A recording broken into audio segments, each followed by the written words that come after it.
Welcome back, my friends, to your recaps. The film begins in a police station in Shanghai, where the leader of a mafia gang assaults a police officer. After the latter arrested the mafia leader's wife, none of the officers dare to intervene or defend their colleague, leading the gang leader to pour boiling water on the officer before leaving the station, shouting and cursing at the officers. The gang leader then steps outside with his wife and gang members, only to find their cars missing, raising his suspicions. He orders his men and wife to return to the police station, but the officers quickly lock all doors and windows to prevent them from entering. Suddenly, a massive group of a rival gang, known as the Axe Gang, appears, surrounding the mafia leader and his men, leaving them no chance to escape. A shootout ensues, and the mafia leader tries to flee.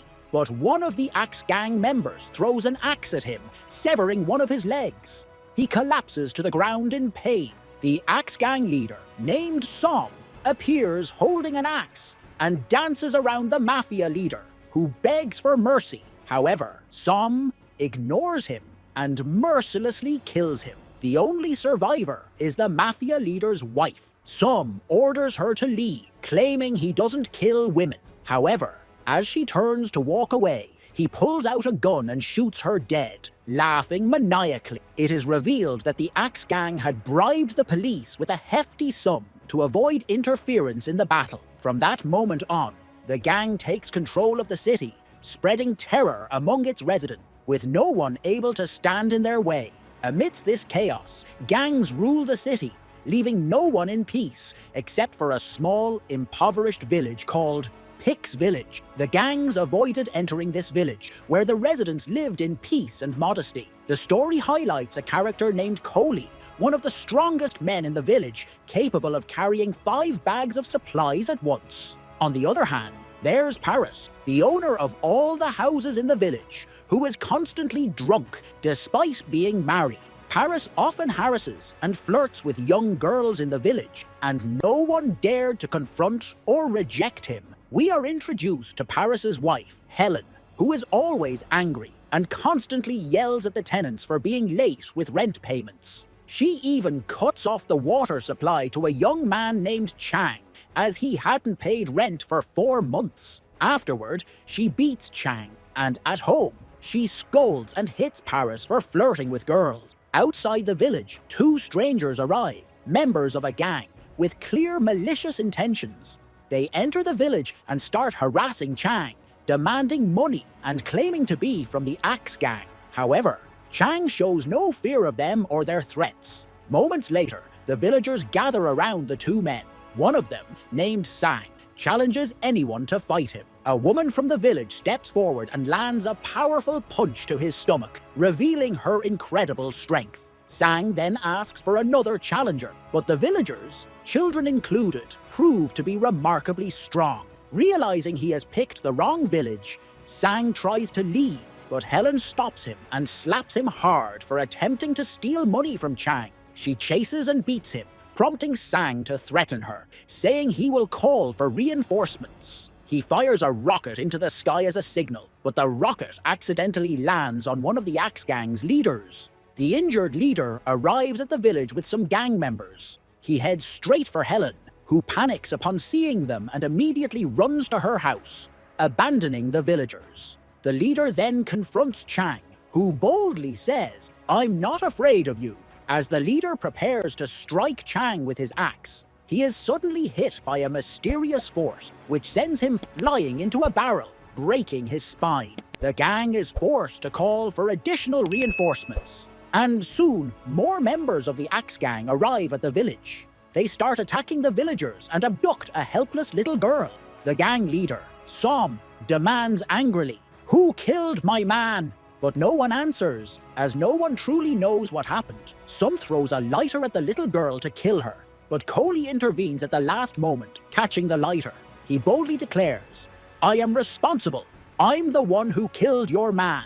The gang members rush at him to attack, but he counters them skillfully, knocking them all to the ground with his powerful kicks. He stands in the midst of them and continues striking with precision. Suddenly, the village tailor joins Coley, assisting him in fighting off the gang. The tailor uses the metallic rings on his arms to block attacks and strike back with incredible force, making the two an unstoppable duo that terrifies the gang. The gang attempts to retaliate by pulling out their weapons, but before they can fire, their guns mysteriously get pulled to the wall and become useless. At this moment, Donald, the village restaurant owner, emerges to join the fight. With his staff, he expertly disables the gang's weapons, knocks them away, and takes down the attackers with ease. No one is able to stand against Donald's strength and agility. As the fight progresses, the gang is utterly defeated, left sprawled on the ground in humiliation. They gather themselves and retreat. Later, Som convenes with his men, seething with anger over what transpired. He summons Sang and his brother for questioning, revealing that the two are not actual members of the Axe Gang, and that their presence caused the disastrous battle. Som orders one of his men to kill Sang with an axe. However, just before the axe strikes, Sang manages to free himself and dodges the attack. He also frees his brother. Impressed by Sang's skills, Som offers him a chance to join the Axe Gang, but only on the condition that he proves his loyalty by killing one of the residents of Pig's village. Sang agrees to the condition and leaves with his brother Bon. Sitting with Bon, Sang shares his plan. If we manage to join the Axe Gang, we'll have everything we've ever wanted. Bon asks, how can we kill someone from Pig's village? They all seem incredibly strong. Sang replies, when I was young, I learned some kung fu techniques,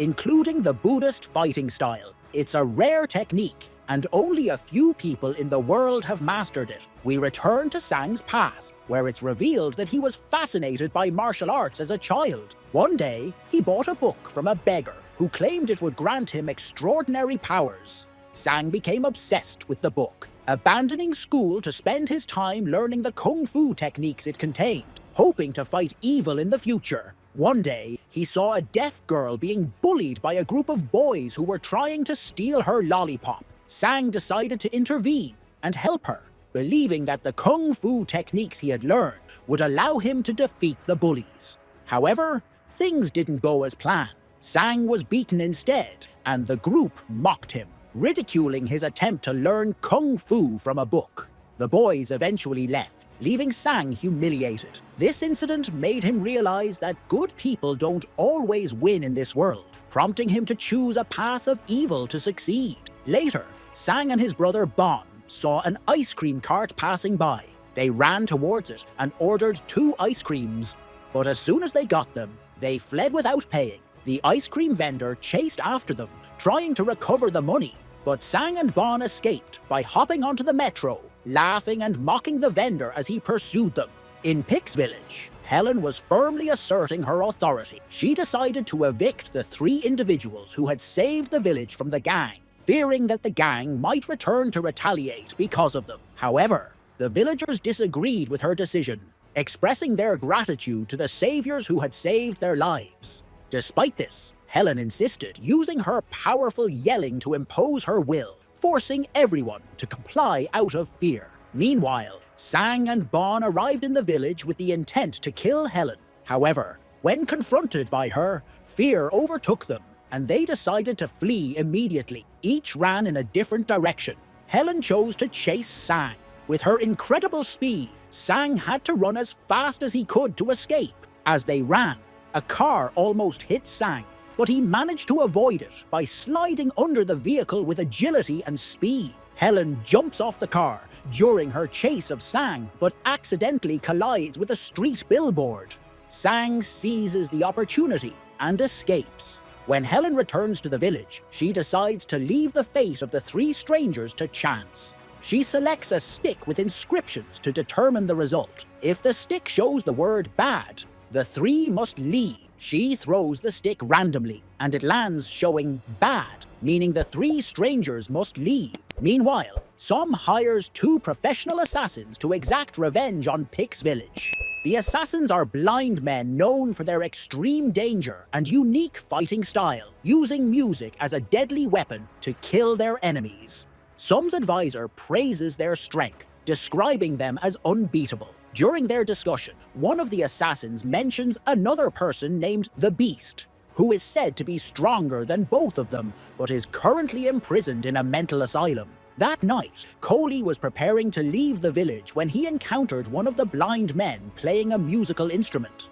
As Coley walked away, the sound waves from the blind man's music began to destroy everything behind him. Feeling that something was wrong, Coley stopped, but before he could understand what was happening, the sound waves cut off his head, killing him instantly. At the same time, the tailor was attacked by the second blind man. The tailor donned his rings and engaged in a fierce fight with the assassin.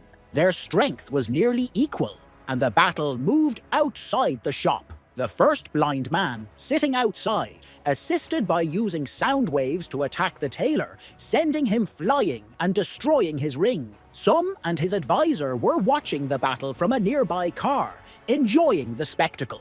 The tailor was on the verge of being killed when Donald suddenly appeared and rescued him. Donald uses his spear to counter the attacks of the two blind men, throwing numerous spears in their direction. He skillfully maneuvers, flying and closing in on them, but the blind men retaliate with stronger sound waves. Donald manages to reach them with his last spear, but they create a powerful force field that throws him back. Determined, Donald returns to the fight, only to be attacked again with sound waves. The tailor intervenes, pushing Donald away to protect him and taking the damage himself. Both were on the brink of death when Helen let out a powerful scream that destroyed the blind men's musical instruments. Realizing Helen was a threat, the blind men turned their attention to her. However, Paris stepped in their way, each time one of them tried to land a punch on Paris. They ended up hitting each other instead. Paris's superpower caused enemies to attack one another. He then grabbed the blind men, spun them around, and hurled them away. The blind men, desperate to regain control, used their sound waves to summon zombie warriors to attack Paris and Helen. Helen intervened again, using her powerful scream to disintegrate the zombies.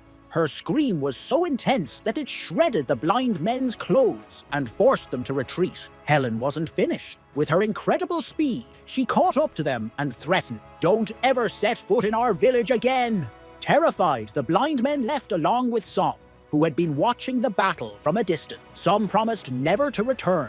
After the battle, the villagers tried to save the wounded Donald, but he succumbed to his injuries and died. The village mourned the loss of Coley, Donald, and the tailor, plunging into grief. During a village meeting, the villagers criticized Helen and Paris for their late intervention. Helen responded, "Years ago, our son died in a battle. Since then, we swore an oath never to involve ourselves in any fight again.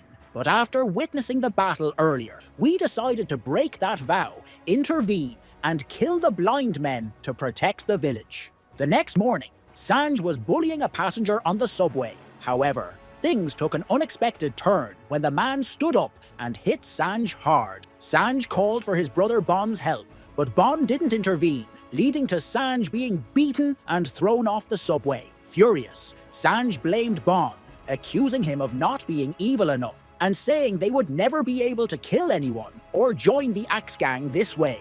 Later, Sanj spotted the ice cream vendor girl he had robbed earlier. He approached her, grabbed her by the clothes, and demanded all her money. After she threw the money on the ground, he grabbed her again and threatened her with a knife. Suddenly, the girl started crying, while Bon searched her ice cream cart and found more money. They were about to escape when Sanj noticed the girl communicating in sign language. He realized she looked familiar. The girl showed Sanj her lollipop, and he remembered she was Fang, the deaf girl he had once tried to defend when he was younger. Despite recognizing her, Sanj cruelly threw the lollipop to the ground and walked away with Bon, taking the money. Later, Sanj gave the money to Bon and announced that he would work alone. Sitting alone, Sanj reflected on his actions and began to feel deep regret for what he did to Fang. He realized he had made a mistake by choosing the path of evil. As he sat lost in thought, two members of the Axe Gang appeared and captured him.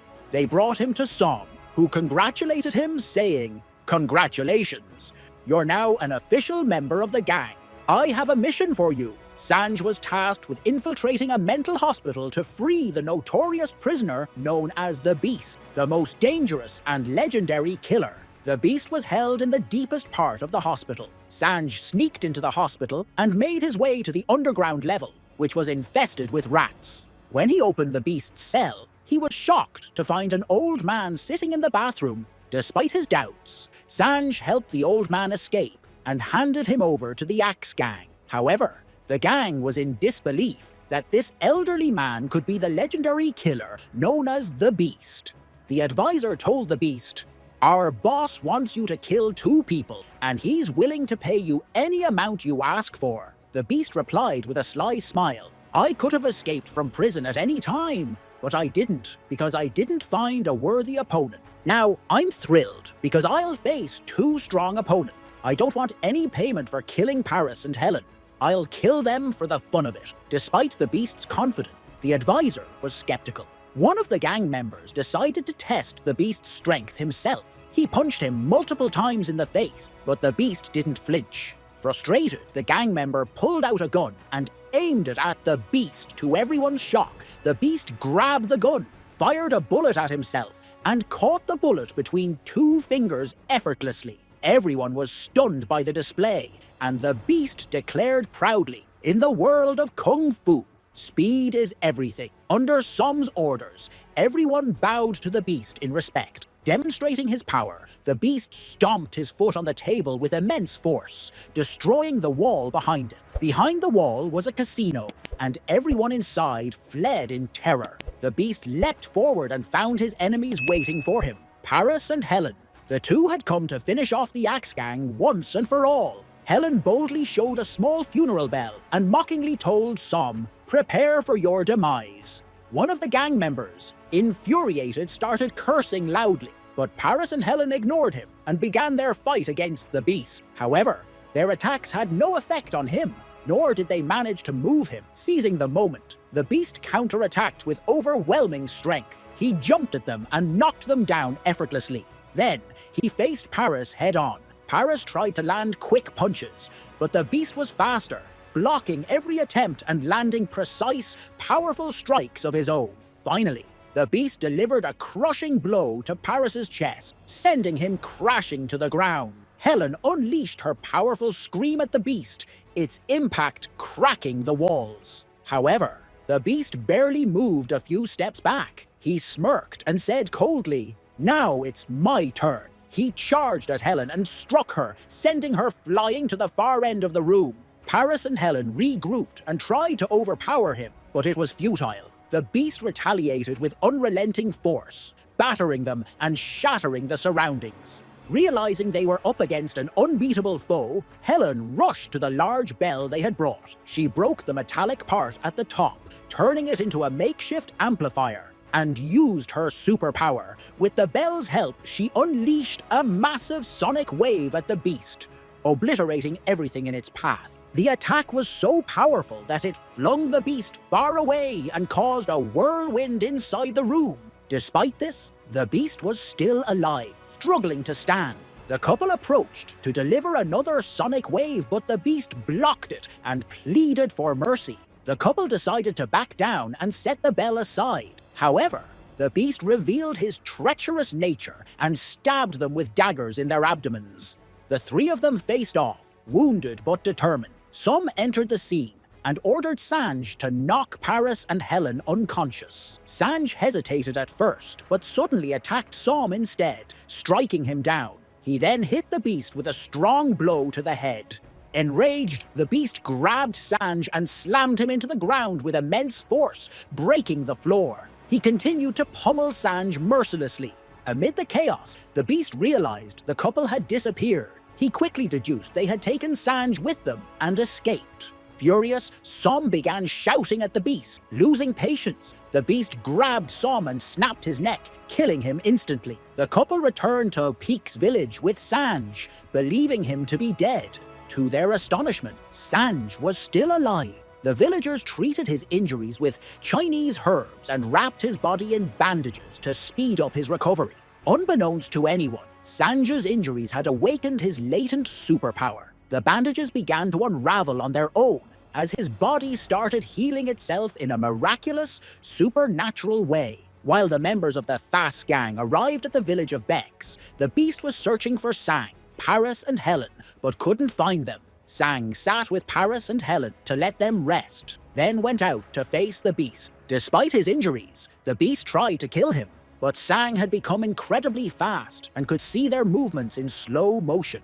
He easily dodged their strikes and knocked out the rest of the gang members with ease, using both his hands and feet with great skill. After defeating all of them, Sang reached the Beast and struck him in the face and abdomen with power, causing the Beast to fall to the ground. However, he was caught off guard by a rapid counterattack from the Beast, who managed to block Sang's strikes and grabbed his hand. Sang pressed on the Beast's leg with great force, causing him to scream in pain. Sang then kicked him with a powerful blow, knocking him to the ground. He punched the Beast in the face, sending him flying. The Beast decided to change his attack strategy and soared into the air at incredible speed, destroying buildings around him. Sang attempted to leap into the air to deliver a strong blow, but the Beast blocked his strike and countered with an even stronger attack. The power of the attack was so intense that Sang disappeared into the air. He continued to soar through the sky until he regained control of himself, standing firm. He saw the clouds forming into the shape of a giant ice cream cone, then closed his eyes and shot down toward the Beast at high speed, his body igniting with flames from the sheer speed.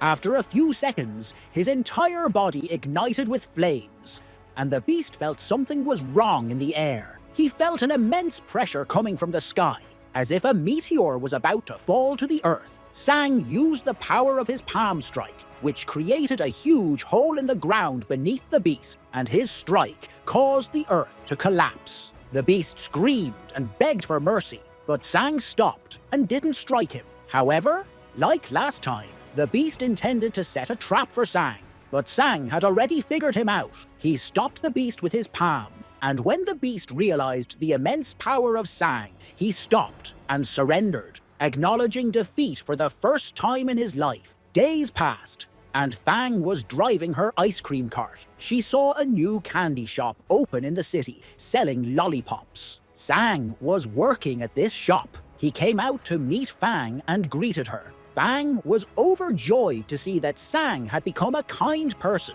and she remembered the first time they had met. Please, if you like my content, support me with a like and subscribe to the channel. Have a nice day, my friend.